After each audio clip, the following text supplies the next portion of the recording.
नमस्कार.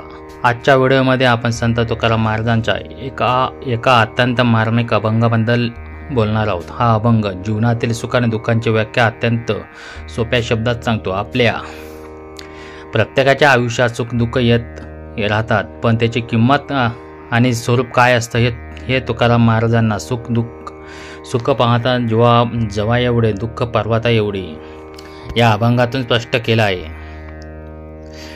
या अभंगाचा सारांश असा आहे की जीवनात मिळणारे सुख एका क्षुल्लक दाना एवढे लहान असते, तर दुःख मात्र पर्वतासारखे विशाल आणि दीर्घकाळ टिकणारे असते. संसाराचे हेच खरे स्वरूप आहे. चला तर मग या अभंगाच्या अर्थाकडे वळूया.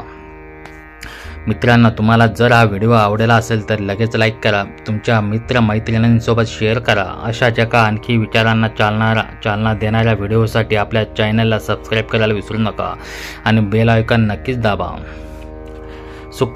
सुख पाहता जवा एवढे, दुःख पर्वता एवढे. संसार हाच आहे जो भोगेल त्याची जाणे. अशा मनी व्यर्थ मानेली जनांनी, तुका म्हणे ऐसे संसार ऐसे.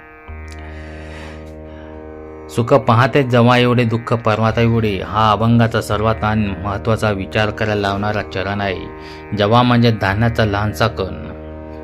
तुकाराम महाराज म्हणतात की आपण आयुष्यात मिळवलेले सुख हे एका कणका एवढे क्षुल्लक आहे आणि क्षणभंगूर असते.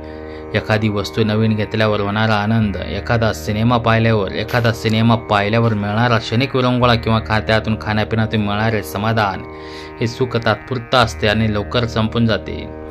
त्याउलट दुःख पर्वता एवढे असते. एखादे मोठे संकट जसे जवळच्या व्यक्तीचा वियोग, एखाद्या मोठ्या आजाराला तोंड देणे किंवा आर्थिक अडचणी हे दुःख पर्वतासारखे विशाल आणि दीर्घकाळ टिकणारी असतात. ती आपल्या मनावर आणि आयुष्यावर खोलवर परिणाम करणारे असतात.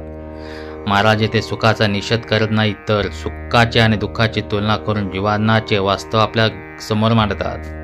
संसार हाच आहे जो भोगेल त्याची जाणे. दुसऱ्या चरणात महाराज याचे सुख दुःखांचे चक्र म्हणजे संसार आहे असं सांगतात. जीवन हे बाहेरून पाहणाऱ्याला सोपं वाटते, पण त्याला हे जीवन जगावे लागते. त्याला सुखाचे क्षणिकत्व आणि दुःखाचे मोठेपण अनुभवावे लागते. त्यालाच खरी जाणीव होते.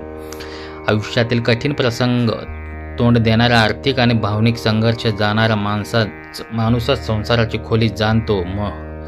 जो व्यक्ती दुःखांना न घाबरता पुढे जातो तोच खरा जीवनाचा अनुभव घेतो. अशा मनी व्यर्थ मानेले जनांनी या चरणात तुकाराम महाराज मानवी स्वभावावर भाष्य करतात. लोक अनेक सुख सुविधा आणि आनंदाच्या क्षणाची आशा मनात बाळगतात. त्यांना वाटते की सुखाची शर्यत कधीतरी संपेल, त्यांना कायमचे सुख मिळेल.